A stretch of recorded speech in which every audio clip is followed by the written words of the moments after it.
Mental Health Matters. I'm Dr. Carrie Ann Williams. I'm a psychiatrist practicing in Massachusetts, and this is a show that's about everything related to mental wellness in the Black community and beyond. Fall is here, and winter is coming.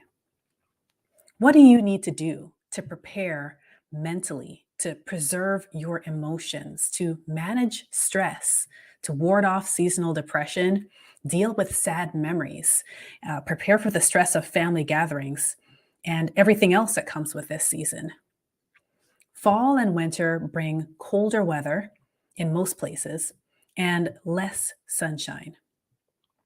From a work perspective, most people tend to be busier in the fall and winter season than they are in the late spring and summer season. There's just so much packed into this time of year, physically, emotionally, environmentally, socially, and so on. So, do you have a plan for how you're going to get through it all? I think most people tend to just lean into that feeling of dread and then just let the stress overwhelm them and then try to scramble to recover from that state of stress. And they just feel perpetually behind until the summer comes around again. What if there was a way to be proactive, to actively make choices about certain things that could influence your experience in the fall and winter? What if you could make a plan to counteract the negative vibes? I think you should make a plan. But for you to make a plan, I think you need an outline. But maybe, if not an outline, you might need some prompts. And today in this episode, I want to help you with some ideas for what to include in your plan to winterize your mental health. So let's go on a journey together to experience the fall and the winter from the perspective of your mental health. The journey begins in August.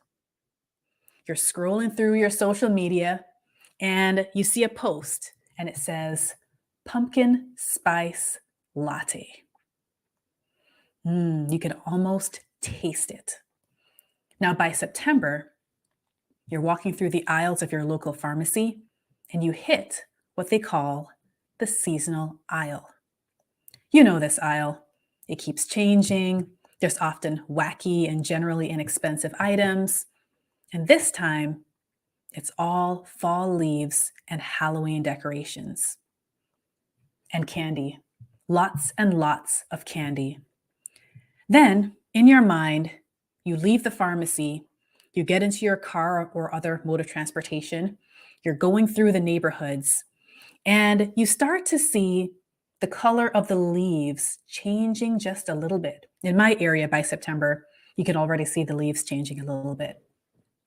Now, seeing the leaf changing makes you think about cozy evenings, curled up with a warm blanket by the fire, drinking hot chocolate, reading your favorite book.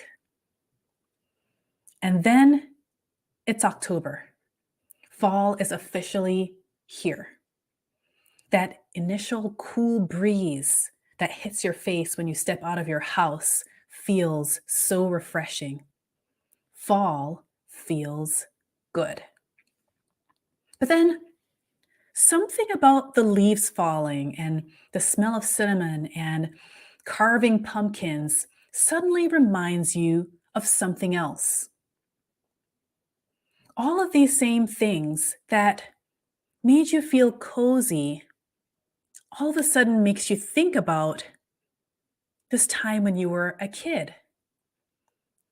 And somewhere in mid-October, instead of feeling cozy, you remember feeling the emotions related to your parents making an announcement. They announced that they were going to get divorced. And suddenly, in the middle of October, you were thrust into moving to a new home, moving to a new town, moving to a new school, feeling that pain of being alone, of being the new kid in class, feeling the confusion of wondering why your parents weren't together anymore, and the sadness of seeing your parents so unhappy. And just like that, the same kind of sensory cues that made you feel cozy also made you feel sad. The interesting thing is that for some of you that are listening or watching, sometimes the season and the changing of the seasons brings about this emotional memory of sadness, but it's missing the visual kind of memory of what caused the sadness. So sometimes you'll kind of suddenly feel sad, but then you might not remember that it was related to the divorce that happened at the same time of year. And sometimes talking to a therapist can actually help you to connect that unexplainable emotion to that past memory. So, if you want to start planning for the fall and for the winter, it's important to remember that the fall and the winter have a lot of sensory cues: temperature, cold air, familiar smells, familiar sights like store decorations and movies, familiar music like Christmas music, familiar tastes like pumpkin spice lattes and apple pies and things like that. And these sensory cues can lead to feelings of comfort, of course, but can also evoke sad or painful memories because memories have a very distinct sensory component to them. You can have sensory memories. So, the first step to prepare for the winter and fall is to do a deep dive into how the sensory experience of the fall and winter affects you emotionally. How does it affect you personally and emotionally? How do you feel when you see, when you hear, when you taste, when you touch, and when you smell the foods, the cold air, you see the store decorations, all these different things that remind you of the fall and winter? How does it affect your emotions? Do a deep dive to kind of figure out more about how that affects you. Now, some people experience a biological or a biologically driven shift in their mood in the fall and winter, and that's called seasonal depression. Now, I've spoken about seasonal depression before on my podcast, and so today I'm not going to go into depth about seasonal depression. But seasonal depression should be assessed by a healthcare professional, such as a primary care physician, psychiatrist, or psychiatric nurse practitioner. So even though these sensory triggers may play a role in seasonal depression, there's so much more going on that you deserve to have a proper assessment in that situation. But the first step for this podcast is to lean in to that emotional response that you have to those sensory triggers of the season. Pay attention to what you notice. How intense is your emotional response? Is it sadness? Is it anxiety? Is it just an indescribable feeling of stress? Don't ignore the emotions that are triggered by the sensory cues of the season. Start researching resources for how to deal with it, including my podcast. And if the feelings are starting to feel a little bit too big, then definitely look into having therapy with a counselor. It might even be short-term therapy. They can professionally guide you through finding a solution that works for you. So now, in your mind, I want you to get back into your car or whatever mode of transportation you use and start driving again. You're going through those neighborhoods, the beautiful fall leaves, and now you're driving to work. Some of you work remotely, so you're already at home. But you walk in to your place of work, you smell the coffee from the coffee maker, you grab a cup of coffee, you greet your coworkers, you head to your desk or your workstation, and that coffee, you can taste it. It really hits the spot. And then you hear a little ding, and that's your email. And then you hear ding, ding, ding, ding, and that's more emails. So you start opening up your emails, and reality hits you. You've got 3 overdue tasks, and you just got asked if you wouldn't mind taking on another task. And so you kind of close your eyes and you think back to the summer when you were on vacation with your kids and just how far away that wonderful time of vacation feels right now. And then you think to yourself, why did I sign up for all of this? Why indeed? The stress of the fall and the winter for work is starting to kick in. Now, the next thing I'm going to say in terms of how to prepare for the fall and winter might be a little bit unhelpful because, well, I'll go through it. Here it is. I realized a few years ago, after repeatedly experiencing the crushing stress of the fall, that I needed to start preparing for the work related stress of fall and winter in the summer. In the summer, when we're taking vacation and maybe there's less meetings and less conferences, it can make us feel as though we have a lot of time. So we tend to agree to do things and just say we'll do them later. We'll do them in the fall. But we don't realize that those things are piling up. And so in the fall comes the reckoning when everything comes crashing down, all those things you agreed to do, now you have to do them all at one time. And the reason I say I'm not sure how helpful this is going to be is as I'm recording this podcast, it's currently like mid to late October. So whatever you've committed to doing, you've already committed to doing. Okay. So now you just need to make a plan to take each day one day at a time. So I would say you need to let go of perfectionism for the sake of getting things completed. You may have to share certain tasks with people. Maybe you didn't want to share the task, but now you're going to have to share it with other people so that it can get completed. And maybe those people might not do it the way that you would have done it, but you have to let it go so that things get done. And so, you've given yourself so much to do, and you just got to make some compromises to get through it. Okay. But how do you really prepare yourself from a mental health perspective for the work stress of the fall? So, as I mentioned, you plan ahead of time, but I'd say in addition to that, you may have to make a series of several practical decisions rather than emotional decisions. So you may have to, for a period of time, stop attending things that are optional. Sometimes we attend meetings out of obligation. Stop attending the optional meetings. If you're not actively participating, you may need to take a break from that meeting to get some work done. You may need to say no to the smaller tasks that seem quick and easy, because even though they're quick and easy, they're adding to your workload. So you may say no to those things, even though they don't seem like a big deal. And I'm sure you can think of other practical things that you can do. The issue sometimes is not that we can't think of practical things to do. It's that we can become quite emotionally tied to what we consider to be work obligations. And so, I think some of that is going to lead to a larger discussion about how to kind of manage yourself professionally. And that's going to be a little bit bigger discussion than what I can cover in today's episode. But you may need to kind of step back and work with a professional who can help you to think about how you organize your schedule. Sometimes professional life coaches are really good at doing that. You just have to be careful because it's really variable who you might get if you're looking for a life coach. So you may have to kind of really vet that really well. There's a lot of people out there that just call themselves life coaches.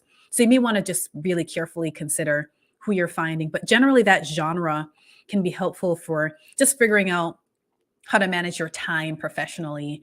Life coaches for someone who does not have a psychiatric diagnosis. They're not looking for medications. They're not doing therapy. They're really just looking to bolster some of their stresses, bolster some of their strengths, and to kind of work through, organizing their schedule and prioritizing their time and things like that.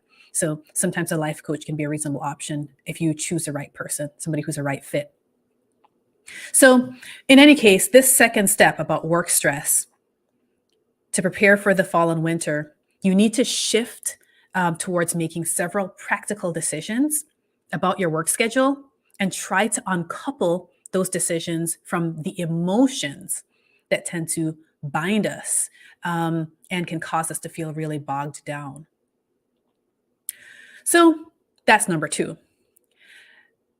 For number three, I want you to visualize in your mind again that a friend or a family member has invited you over for a holiday gathering. You're walking into their house, you're greeting them, you are laughing, you're making a joke, and then they show you the spread of food that they have prepared. They've got the main dishes, they've got the side dishes, and they've got dessert. They've got all of your favorite foods. And so you think to yourself, you know, I don't really eat this way all the time. So I can go all out. But as soon as that thought crosses your mind, you remember all that leftover Halloween candy that you ate and that apple pie that you bought at the grocery store and all those pumpkin spice lattes that you've been having once a week. And then you remember that at work they had a Thanksgiving celebration, and then you had a Thanksgiving celebration at your house. And then after that, there was a holiday gathering, and then your workplace had a Christmas gathering, and now your friend has invited you over to their house for a gathering the week before Christmas. And you realize this is not just the one holiday gathering. There's been a lot, and a lot of food, and a lot of sugar. And you realize, oh, I've just been feeling a little bit tired recently. And my brain has been in a little bit of a fog recently. And my blood pressure has been a little bit higher. And all these rich foods and sweets have been affecting you both physically and mentally. You have to make a plan. So here the plan is simple. Moderation. You can't go into every gathering thinking, I don't usually eat this way, so I'm going to go all out. No. You have to kind of treat it as though it's a marathon, and you have to pace yourself. So I would say even consider eating a light meal before going to the holiday gathering so that you're not so hungry when you get there, and you might be more likely to eat in moderation. And then try to be intentional about increasing your servings of vegetables and fruit, particularly prepared at your own house. Because vegetables and fruit at holiday gatherings are usually embedded in recipes that have a lot of unhealthy things in them. So you might want to prepare that veg and fruit at your own house. But try to be intentional about increasing that just to boost your nutrition overall.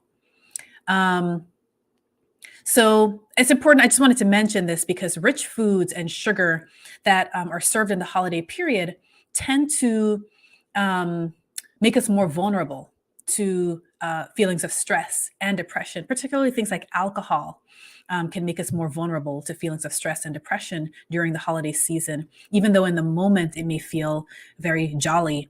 The next day and day after that, you might have some kind of biological vulnerabilities to having changes in your mood. There's also some research that shows that there's an increased risk of stroke during the holiday period. So keep up with your doctor's appointments and your nutrition for sure. So that for me is a third step for how you can winterize your mental health, is to make a plan for how you're going to balance your nutrition. So the fourth and last thing that I'll say is I want you to be proactive about being engaged in the activities that you enjoy about the season. Think about what you love about this time of year and lean into those things. So if you enjoy decorating your house, lean into that. If you enjoy cooking and baking, lean into that. Cook and bake for other people even. If you enjoy gift buying, lean into that. Also consider charitable donations or charitable giving during that time. And I say that we need to be intentional about it because sometimes we let our schedule kind of choke out the things that we enjoy. So for example, overcommitting at work may lead to less time doing your holiday decorating or baking. And it may seem kind of silly, but you can take vacation time or take a vacation day from work to spend a day decorating your house or baking your stuff. Because you know what? The work is still going to be there when you return. But now your house is going to be decorated, or whatever the case may be. So that's going to be the kind of the last step to winterize your mental health, is to really lean into the things that you enjoy about the season and make time for them, make room for them. Even if you need to take a day off from work to make room for the things that you enjoy, that might help to balance things out a little bit. So guys, last year I did a podcast episode. It was called Your Mental Health Over the Holidays, 10 Tips. It was season 1, episode 17. That was in 2021. So I would encourage you to go back and listen to that episode as well as you prepare for the holiday season. So as I close today, I just want to ask, what else do you do mentally to prepare for the holidays? What do you do to winterize your mental health? And might it be helpful for you to meet with a therapist on a short-term basis to help you get through the intense emotions of the holidays? So that's all for today. Thanks for listening to Black Mental Health Matters, and have a great week.